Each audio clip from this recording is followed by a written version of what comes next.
My Utmost for His Highest, author Oswald Chambers, copyright 1992. The never forsaking God. He himself has said, I will never leave you nor forsake you, Hebrews 13:5. What line of thinking do my thoughts take? Do I turn to what God says or to my own fears? Am I simply repeating what God says, or am I learning to truly hear Him and then to respond after I have heard what He says? For He Himself has said, I will never leave you nor forsake you. So we may boldly say, the Lord is my helper, I will not fear. What can man do to me? I will never leave you, nor for any reason, not my sin, selfishness, stubbornness, nor waywardness. Have I really let God say to me that He will never leave me? If I have not truly heard the assurance of God, then let me listen again. I will never forsake you. Sometimes it's not the difficulty of life, but the drudgery of it that makes me think God will forsake me. When there is no major difficulty to overcome, no vision from God, nothing wonderful or beautiful, just the everyday activities of life, do I hear God's assurance even in these? We have the idea that God is going to do some exceptional thing, that He is preparing and equipping us for some extraordinary work in the future.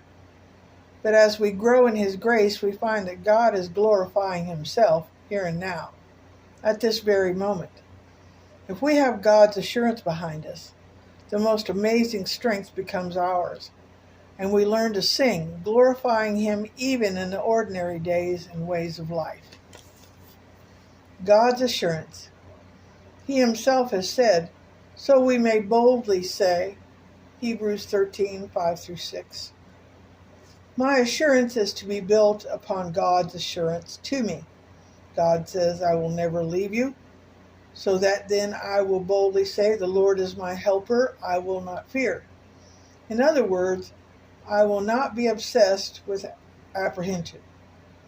This does not mean that I will not be tempted to fear, but I will remember God's words of assurance. I will be full of courage, like a child who strives to reach the standard his father has set for him. The faith of many people begins to falter when apprehensions enter their thinking and they forget the meaning of God's assurance. They forget to take a deep spiritual breath. The only way to remove the fear from our lives is to listen to God's assurance to us. What are you fearing? Whatever it may be, you are not a coward about it.